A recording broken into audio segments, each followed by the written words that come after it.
कि अब तो हम सनातन का झंडा उठाए हैं, संत संत हैं, उनको तो कुछ कह नहीं सकते हैं, लेकिन धर्म को मत बेचें। ये जरूर आपका संदेश होगा। ये संदेश है, धर्म को दुकान ना खोलें। दुकान में धर्म नहीं मिलेगा, वहां जाकर बोलेंगे 1 किलो हमको धर्म तो नहीं मिलेगा। नमस्कार, व्योम टीवी के इस पॉडकास्ट स्टेटमेंट में एक बार फिर से मैं आपका स्वागत करता हूं। भारत अर्पण की धरती, भारत तर्पण की धरती, भारत देवों की धरती, भारत वह भूमि जिसका रोम रोम अगर व्यक्ति अपने तरफ से त्याग और तपस्या की बात करेगा तो बड़ी चीज जो आकर खड़ा होगा वह होगा, इस देश को किसी शब्द से परिभाषित नहीं किया जा सकता, यहाँ की संस्कृति को किसी शब्द का गुलाम नहीं बनाया जा सकता है। और सबसे बड़ी बात कि धार्मिक आस्था कि जब पूरी तरह से हो जाए मानव के जीवन में प्रकाष्ठा तो जीवन धन्य हो जाता है। इन्हीं सारी चीजों को लेकर आज हमारे साथ है कन्हैया भैया जी। हम लोग उनको कन्हैया भैया के नाम से सुशोभित करते हैं और जानने की कोशिश करेंगे कि पिछले 1 दशक से जिस तरीके से धार्मिक अनुष्ठान का वो आयोजन कर रहे हैं, इसके पीछे का मूल उद्देश्य क्या है और समाज को क्या देना चाहते हैं। पहले तो भैया आपका स्वागत है। आपको भी उमेश भैया कोटि कोटि वंदन, अभिनंदन, और आपके व्योम टीवी को भी हमारे ठाकुर जी की विशेष कृपा आपके चैनल को लगे और करोड़ों में लोग इनको देखें सुने, और साथ में उमेश भैया को भी जी। भैया एक बहुत बड़ा आयोजन का बैनर और पोस्टर अचानक किसी जगह पे हमको दिखा तो हमको लगा कि एक बार भैया से बात करना है। फिर से वो ब्रह्म ऋषि आचार्य दुर्गेश महाराज जी का दर्शन होगा, लोगों को उनका आशीर्वाद प्राप्त होगा। क्या अनुष्ठान और आयोजन होने जा रहा है भैया? बिहार झारखंड में पहली बार अष्टादश महापुराण, 4 वेद 18 पुराण, जितने वेद हैं 125 उत्तराखंड से संत आ रहे हैं, और वो अनुष्ठान निरंतर 18 से लेके 26 तारीख तक चलते रहेगा।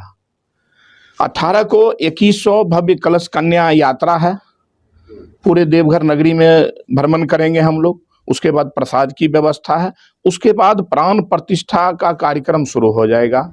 अच्छा, इस वहाँ के बारे में एक चीज और सुने, बिना 1 रुपया लिए हुए, बिना किसी खर्च का तमाम चीजें वहाँ आम जनता के लिए आस्था का केंद्र बनाया जाए, तो इसका मूल उद्देश्य क्या था? क्या सनातनी व्यवस्था को आगे बहुत ज्यादा बढ़ाना या फिर वाकई कुछ दूसरा उद्देश्य? नहीं, ये तो सब देखिए भोलेनाथ की कृपा है। जिस नगरी में हमारे ठाकुर जी आए हैं, देवों के देव महानगरी में, तो बाबा भोलेनाथ ने ही उनको लाया है, और सारा देख रेख बाबा भोलेनाथ के सानिध्य में ये मंदिर का निर्माण कार्य हो रहा। हम तो एक मजदूर, एक गिलहरी जिसको कहते हैं, एक एक कण का टुकड़ा वहाँ खाली जमा कर ले रहे हैं। समस्त सनातन धर्म प्रेमियों से वंदन है, अभिनंदन है कि उस भूमि को जाकर देखें। और 10 साल से दिन रात मेहनत करके वो ठाकुर जी का घर बना है। यह बात लोग अक्सर कहते हैं देवघर को लेकर, यह भूमि का कण कण में ही ईश्वर का वास है। तो बोलते हैं कि ना, काशी के कंकड़ जय शिव शंकर, उसी तरह देवघर का कण कण में भी शिव शंकर दिखते हैं। तो ये एक दूसरा धाम वहां बनाने का दिमाग में कैसे आया? देखिए, ये हमारे सदगुरु डॉक्टर दुर्गेशाचार्य महाराज जी जो है, उत्तराखंड के सबसे तपस्वी संत है। इन्होंने प्रोफेसर की नौकरी छोड़ के, इनकी नौकरी हो गई थी, तो इन्होंने अपने सदगुरु पास जाके आशीर्वाद लेने गए, जो जा रहे हैं देहरादून में ज्वाइन करेंगे। तो इनके महाराज जी ने पढ़ लिया और ज्वाइनिंग लेटर को फाड़ के बिक दे, बोले जाओ बद्रीनाथ में तपस्या करना, नहीं तो समाधि दे देना। और उसी समय इन्होंने संकल्प लिए, 21 वर्षों तक न अन्न लिए, न जल लिए, सिर्फ गौ की दूध रसदार फल पे इन्होंने 21 वर्षों तक वहां तपस्या की बद्रीनाथ। इन्हें शक्ति प्राप्त हुई। उसके बाद धर्म के प्रचार के लिए निकल गए। इन्होंने 13 वर्षों तक मौन धारण करके रहे, सिर्फ व्यास गद्दी पर ही ये ठाकुर जी के लिए प्रवचन करते थे, वही मानी विराम दे देते थे। अन्यथा दुनिया की कोई चीज, एकदम गमछी में रहना पहाड़ पे, मतलब बहुत दुर्लभ संत है। अच्छा भैया, आज का जो लोग चकाचौंध की दुनिया में है, टीवी, फ्रिज, कंप्यूटर तो पुराना हो गया, अब वो बड़े बड़े महल और बड़ी बड़ी गाड़ियों के पीछे। ऐसे में जो मेरे पास जानकारी है आचार्य दुर्गेश महाराज जी को लेकर, पहले शिक्षा जगत से भी ये जुड़े रहे, जी। वहां से हटकर तपस्या आने के बाद इतने सारे संत भक्तों का कल्याण का बात कैसे इनके दिमाग में आ गया? ये बस उसी आदेश का पालन था कि बस उसको कर लेना। ये भोलेनाथ की कृपा है। 41 वर्षों तक शिवरात्रि में बाबा बैद्यनाथ को जल गंगोत्री का जल अर्पण इन्होंने किया। ये भी संकल्प उनकी थी, पिछले साल पूरी हो गई। ये बाबा भोलेनाथ ही और ठाकुर जी ही जान रहे हैं। जब तक उनकी ऊपर से कृपा ना हो तब तक ये संभव नहीं है। बाबा की नगरी में संभव नहीं है। फिर दूसरी बाबा को लाना, बाबा की नगरी में फिर हमारे भोलेनाथ काशी विश्वनाथ से आके बाबा के यहाँ मिलन, ये किसी बिना भोले के ना संभव नहीं हो सकता। होने जा रहा है इस भव्य आयोजन में कैसे भक्त अपना अनुदान दे सकते हैं, दान दे सकते हैं, अपना श्रम दे सकते हैं, कैसे जुड़ सकते हैं? हम लोग 2021 में ट्रस्ट बनाए, गंगा विश्व शांति सद्भावना धाम की नाम से। 11 ट्रस्टी हैं, 11। उस ट्रस्टी में 2015 में 14 में हम बेगूसराय में कथा कराए थे। वहीं हमारे एक भाई आए, अपना भाई है पप्पू जी, और वो कथा में आए। उसके बाद बोले भैया हमको बेगूसराय में कथा करा दीजिए। वहां कराए, और दूसरी अब कथा विराम लेने की है तो रोने लगा, भैया अब ठाकुर जी को हम यहाँ से जाने नहीं देंगे, हम अब जाने नहीं देंगे, तो हम कुछ दान करेंगे, भूमि दान करेंगे। तो 2015 में उन्होंने घोषणा किया कि बाबा बैद्यनाथ में कुछ टुकड़ा जमीन है, वो हम भोलेनाथ को अर्पण करने जा रहे हैं, ठाकुर जी को अर्पण करने जा रहे हैं। महाराज जी ने मना किया, बेटा उत्तराखंड का हम संत हैं, हम पहाड़ी संत हैं, यहाँ हम क्या करें। तो हम लोग अनुरोध किए, महाराज जी हम लोग जो है गरीब गुरुआ किसी शादी होने होटल लेने में दिक्कत है, वहाँ जनेऊ करना है, मुंडन करना है, कोई भी अनुष्ठान करना है, अपना उद्देश्य है गरीब गुरुआ का सेवा हो, अपना आश्रम में आइए, शादी करना है, विवाह करना, जो भी मुंडन करना है, सारा निःशुल्क सेवा हम लोग हमारे सदगुरु करेंगे। और भूमि दान दिया। उसके बाद हम लोग ट्रस्ट बना लिए। ट्रस्ट बनाने के बाद ठाकुर जी का काम शुरू किए, और स्वयं ठाकुर जी अपने खड़ा होके भव्य, अब क्या कहें, शब्द कम है, राशि भी कम बोलनी चाहिए, राशि क्या कहें। अभी तक तो ठाकुर जी 5 करोड़ से ऊपर उसमें। अच्छा, इतने सारे भक्तों के द्वारा सब पाता है, उस भक्त जन को क्या आशीर्वाद? अरे उनकी शब्द कम है भैया, उनको जितना वंदन अभिनंदन किया जाए वो शब्द कम है वो। अच्छा, क्या ये मानकर चले कि ये सनातनी व्यवस्था के लिए एक बहुत बड़ा बलिदान है, बहुत बड़ा त्याग है, बहुत बड़ा समर्पण है, या आस्था के केंद्र को वाकई एक नई दुनिया में लाने का एक अनूठा प्रयास है? देखिए भैया जी, हमारे नए जनरेशन जैसे हमारे बाल बच्चे इससे भटक रहे हैं, दूर भाग रहे हैं, इससे बहुत दूर भागते जा रहे हैं मोबाइल के युग में और चीज में। इसीलिए हम लोग का उद्देश्य है वहां कम से कम मेरे बाल बच्चा छोटे छोटे नन्हे परिवार जाए, जहाँ हमारे माता पिता ने ये चीज किए, उस धरोहर को बरकरार रखें, और सब एक दूसरे से मिलना जुलना। अभी लाखों आदमी बना रहे हैं। जी जी जी। एक चीज और देख रहे हैं आप लोगों ने अपने ट्रस्ट के माध्यम से पेड़ पौधा लगाना, बच्चियों की शादी करना, नशा मुक्ति अभियान चलाना, यहाँ तक तो चलिए ठीक है। अब वो सैन्य सपूत जो हमारे शहीद हो गए, उन लोगों के लिए एक वो भाव लाना देशभक्ति का, ये भी आपके ट्रस्ट के द्वारा किया जा रहा है? जी जी, मेरे ट्रस्ट के द्वारा है। जो जैसे कुछ आज के दौर में ऐसे भागदौड़ की दुनिया में नए नए बाल बच्चे जो हैं अपने माता पिता को भी छोड़ देते हैं, तो उनके लिए, उस बूढ़ी माँ के लिए हम लोग वहां सेवा देंगे, और निरंतर महाप्रसाद का व्यवस्था रहेगा, निःशुल्क। शादी भी करेंगे, कुछ भी अनुष्ठान करना है तो अपना शुल्क नहीं है, सब शुल्क ठाकुर जी की कृपा से सब चल रहा है। ये सारा चार्ज ठाकुर जी ही, उनके अंदर हम लोग खट रहे हैं। ये जो 11 ट्रस्टी आप बताएं, क्या कोई राजनीति स्तर से भी जुड़े हुए हैं? नहीं, फिलहाल तो कोई नहीं है, बिल्कुल नहीं। अच्छा, ये आयोजन में आपने लिखा सक्रिय सदस्य में, एक चीज मैंने बड़ा विशेष ढंग से इसमें ध्यान दिया कि तमाम वर्ग को आपने इसमें जोड़ा है जी। ऐसा नहीं एक सनातनी व्यवस्था में जो ब्राह्मणवाद शब्द जोड़ दिया जाता है जी जी, तो खंड अलग अलग बट जाए जी जी। लेकिन आपने सक्रिय सदस्य के अंतर्गत तमाम लोग और तमाम जातियों को दर्जा दिया, इसके पीछे का क्या है? ये देखिए, ट्रस्ट का नाम है गंगा विश्व शांति। गंगा तट पे जाति पूछ के नहीं स्नान किया जाता है। आप गंगा किनारे जाएंगे तो उसमें आपको पूछा नहीं जाएगा किस जाति, किस वर्ग, किस धर्म से है। इसीलिए यहाँ जो है गंगा है, जितने लोग डुबकी लगा सके। मैंने बयार बह रहा है, बयार की लाखों की बयार है। अभी आज के दिन में उमेश भैया क्या कहें, आपके टीवी के चैनल से कहना चाह रहा हूं कि 5000 7000 प्रत्येक दिन लोग वहां दर्शन के लिए आ रहे हैं। कल की कहानी बता रहा हूँ, नेपाल से 65 आदमी आए, बाबा के यहाँ जल चढ़ाए, तो वहां बताया जो अभी बाबा के नगरी में ठाकुर जी के बहुत दिव्य मंदिर बन रही, वो लोग 55 व्यक्ति वहां आए, देख कर प्रसन्न हो गए। तो यही है ना, हमारे विदेश में भी, नेपाल में भी अब हमारे ठाकुर जी की गुणगान होगी। इच्छा तो यही है, हमारे प्रभु, हमारे सनातन धर्म, जाकर वहां पूजा करें, रहें, यही तो है। एक हम लोग बचपन में जब जाते थे छोटे बड़े जो भी महाराज जी आते थे, महाराज छोटे तो होते नहीं है, जो प्रवचन ज्ञानी है, जी जी, धर्म की जय हो, अधर्म का नाश हो। आज जस्ट उल्टा दिखने लग रहा है। कुछ कुछ जगह खासकर युवा पीढ़ी, उनके दिमाग में धर्म और आस्था, संस्कृति, रीति रिवाज, पुरानी चीजों के प्रति वो आकर्षण नहीं है, वो खिंचाव नहीं है। क्या संदेश आप लोगों की तरफ से रहेगा? इस शब्द को जरूर ध्यान दें कि धर्म की जय हो और अधर्म का नाश। जी, इसीलिए तो इतना हम लोग लगे हुए हैं, इतना जो दिन रात मेहनत कर रहे हैं। आने वाले, अपना उम्र तो 50-60 की ओर चली गई, अब ये गाछ जो लगाए फल तो उन्हीं को मिलेगा ना। मतलब ये वट वृक्ष का बस संकेत ये है, अभी तो हमने बीज बोया है, ठाकुर जी का प्राण प्रतिष्ठा होगा, उसके बाद इसका फल तो नवयुवक को ही मिलेगा। एक चीज हम देखते हैं आपको विशेष बाबा दुर्गेश जी के प्रति एक असीम आस्था आपका है। ऐसा क्या कोई कुछ घटना या कुछ दिमाग में जो कुछ आप दर्शकों के बीच में रखना चाहेंगे, उसको प्रेरणा के तौर पर हम लोग मान कर चले। हम ये नहीं चाहेंगे कि आप अपने अंदर की कोई बात दर्शक तक पहुंचाए, लेकिन कभी कभी ऐसा होता है कि कुछ चीजें ऐसा होता है जो दूसरे को भी प्रेरित कर जाता है, आकर्षित कर जाता है। वो चुंबकीय शक्ति, वो चुंबकीय गुण, वो चुंबकीय क्षण, वो आपके दिमाग में कुछ है क्या?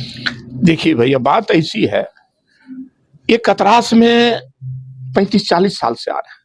जब से इनसे हम जुड़ा, जिस दिन हम गुरु दीक्षा लिए 2020 में, उस दिन, उस रात में इनको मैंने शिव और भगवती के रूप में दर्शन किया।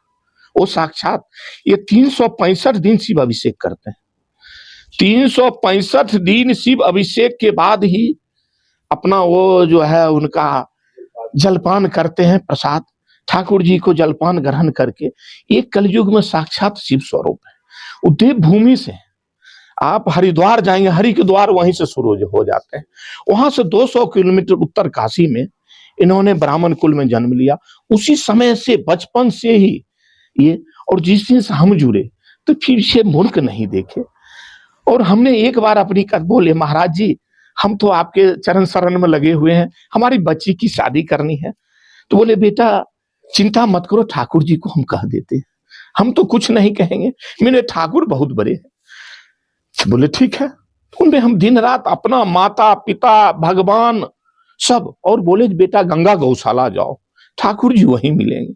साक्षात ये गंगा गौशाला कतरास की सबसे बड़ी लिलोड़ी माता और गंगा माता, गंगा गौशाला जो है ना बहुत बड़ी धरोहर है। और यहाँ के लोग इस गौशाला को अभी भी नहीं समझ पाए, न लिलोड़ी स्थान को। जिस दिन समझ जाएंगे, सारा कष्ट मेरा कतरास स्वर्ग हो जाएगा भैया जी।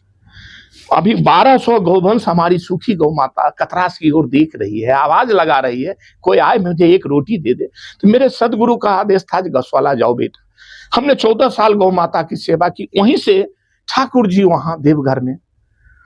और तो बच्ची की शादी हमने बोले कैसे होगा, संजोग से हमारे समधी गुरु भाई भी हैं और समधी भी, doctor Ravishankar, Baghmara hospital CMO। तो हमने पूछा कि सर अपने बच्चे के शादी बुनू जी की कीजिएगा हमारे बच्ची से। बोले अरे हो भाग कन्हैया जी। तो बोले सर क्या लेंगे, आप डॉक्टर हैं, हम तो छोटा व्यापारी हैं, कहाँ राजा भोज कहाँ भोजुआ तेली।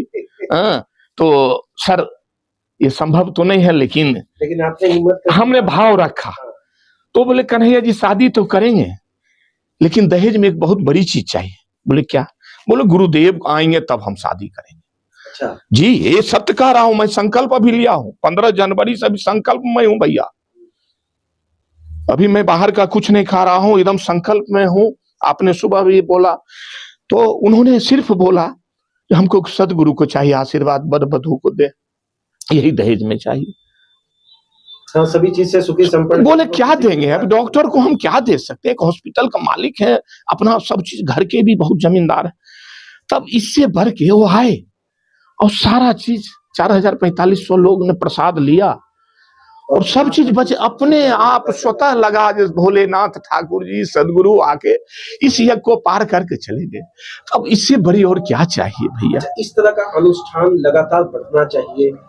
जहां एक और साइंस साइंस साइंस साइंस और एआई का जमाना आ गया। अपना भी फोटो कभी खराब लग रहा हो तो एआई से हम बनवा लेते हैं। जी लेकिन धर्म के साथ ऐसा नहीं हो सकता है। धर्म के साथ धर्म का कोई दूसरा विपरीत या धर्म का दूसरा कोई पर्यायवाची शब्द नहीं हो सकता। ये तो आप मानेंगे। जी धर्म जी, धर्म धर्म है। धर्म आस्था अब स्वाभिमान समुद्र कम पड़ जाएगा, ये जो है ना, ये तो समुद्र कम है। धर्म जो है, धर्म को तुलना नहीं कर क्या सकते। आज के युग में या इस जो इतना बड़ा प्राण प्रतिष्ठा महोत्सव वहां पर हो रहा है, हम्म। पूरे भारतवर्ष के लोगों से क्या वंदन अभिनंदन करेंगे? यही कहेंगे, इस गंगा अष्टदश महापुराण यज्ञ जो है, 4 वेद 18 पुराण, ये हमारे होश में पहली बार होने जा रहा है। 125 संत उत्तराखंड से आ रहे हैं और ये गंगा की बहार, गंगा विश्व शांति सद्भावना धाम देवघर में बहेगी और उसमें आके डुबकी लगाते हैं। एक दिन भी आके, जैसे गंगा जी में 1 लोटा जल 1 बूंद अगर ले लेते हैं तो आपका शरीर शुद्ध हो जाता। तो 1 घंटे वहां आके उस ठाकुर जी के चरण शरण में हमारे सदगुरु की अमृत वाणी का रसपान करके बहुत भाग्यशाली होंगे जो वहां पहुंचेंगे। मेरा निजी प्रश्न है जो हम पूछना चाहते हैं, हालांकि मुझे पूछना नहीं चाहिए। बुझिए, आजकल ऐसा देखा जाता है खासकर कि संत जो होते हैं, बाबा जी जो होते हैं, जो प्रवचन करते हैं, लाखों नहीं करोड़ों रुपया लेते हैं, लग्जरी लाइफ मेंटेन करते हैं, पूरा जबरदस्त XYZ के लेवल का उनका सुरक्षा होता है, बाउंसर्स होते हैं। क्या ये सब चीजें होनी चाहिए? देखिए, अब तो हम सनातन का झंडा उठाए हैं, संत हैं, उनको तो कुछ कह नहीं सकते हैं, लेकिन धर्म को मत बेचें। ये जरूर आपका संदेश होगा। ये संदेश है, धर्म को दुकान ना खोलें। दुकान में धर्म नहीं मिलेगा। वहां जाकर बोलेंगे 1 किलो हमको धर्म तो नहीं मिलेगा। और इसको आज के दौर में दुकान खोल लिए हैं लोग। ये बात आप मानते हैं? एकदम भैया, एकदम। अभी हम लोग देखिए, वहां का प्राण प्रतिष्ठा का संकल्प लिए हुए, 1 रुपया हमारे सदगुरु का नहीं है। अब बिहार झारखंड ठाकुर जी ने हमें प्रभारी बनाया। उनकी जो कथाएं होगी, जहां भी होती है, अपने सदगुरु की कृपा, ठाकुर जी के गौ माता की कृपा से अपनी 36 कथाएं हो चुकी अपने सानिध्य में। कहीं भी होती है तो अपना सब चीज कारोबार ठाकुर जी को सौंप देते हैं, हम चले जाते हैं भैया। सब चीज, मेरा काम, मेरा शरीर, मेरा परिवार ठाकुर जी देते हैं। अंतिम संदेश होगा कि धर्म को ना बेचें। सनातन धर्म की जय हो, अधर्म का नाश हो, प्राणियों में सद्भावना हो, विश्व का कल्याण हो और गौ की सेवा हो। गौ की सेवा हो। ये गौ माता जो मेरी भटक रही है, ये घर में आ जाए। प्रत्येक घर में संदेश देंगे, अपने घर के दरवाजे पर भी 1 रोटी दें, 1 मुट्ठी जो खाते हैं वो खिलाएं, और देख के लोग गौ माता को खिलाएंगे, तब हमारे ठाकुर प्रसन्न होंगे। यहाँ पर थोड़ा सा हम कहेंगे कि जरूर खिलाएं, लेकिन जूठा ना खिलाएं। वो प्रसाद, वो ठाकुर जी है ना, उनके पास तो ठाकुर जी साक्षात ठाकुर जी हमारे वास करते हैं। ठाकुर को भोग, वो तो भोग के रूप में ना, प्रथम रोटी जो है ठाकुर जी। इसीलिए और इस देवघर के आके डुबकी लगावे। 18 से लेकर 26 फरवरी तक लाखों व्यक्ति का महाप्रसाद का व्यवस्था है वहां। किसी प्रकार की कोई असुविधा नहीं है, रहने ठहरने की सारी व्यवस्था। जी नहीं, ट्रस्ट हमारे 11 व्यक्ति हैं, सबकी बहुत दिन रात उन्होंने, देवघर वासी जितने भी है, दिन रात एक करके मेहनत कर रहे हैं। सारा चीज हमारे डीसी साहब से बात हुई, हमारे विधायक जी से बात हुई, डीसी साहब से, SSP साहब से, जी, और हमारे संरक्षक निष्कांत दुबे साहब हैं, वहां का अपने निरीक्षण, उन्हीं के सानिध्य में ये सारा कार्यक्रम हो रहा। बहुत बहुत धन्यवाद कृष्णा भैया, जिस तरीके से आप अपनी बात को रख रहे हैं। इतना तो तय है कि जो 4 शब्दों में इन्होंने परिभाषित किया, की जय हो, अधर्म का नाश हो, प्राणियों में सद्भावना हो, विश्व का कल्याण के साथ गौ रक्षा और गौ माता की सेवा का जो इन्होंने संकल्प दिया है, मुझे लगता है हर युवा को, आप किसी भी वर्ग के हैं, किसी की जाति, किसी धर्म, किसी गोतिया, किसी समाज से हैं, लेकिन सेवा से बड़ा कुछ समर्पण नहीं हो सकता। बहुत बहुत धन्यवाद भैया आपको, उमेश भैया, और आपके इस चैनल को भी करोड़ों लोग देखे। मेरी इच्छा ठाकुर जी से है, सदगुरु से है, आप करोड़ों में, लाख नहीं, अब करोड़ देखना चाहते हैं। यही जो है प्रभु से प्रार्थना करते हैं। और बहुत बहुत संदेश सदैव हमारे चैनल की तरफ से रहेगा। जय जय हो। और हम तो देखते ही हैं, आपके साथ बहुत बड़ी कृपा ठाकुर जी के है, और स्वयं आप सनातन के बहुत बड़े स्तंभ हैं, हमारे पिलर हैं। तो शब्द कम है, क्या कहें, हमारे शब्द के लिए बहुत छोटी ये शब्द है आपके कहने के लिए भैया। चलिए, बहुत बहुत धन्यवाद। हरिओम।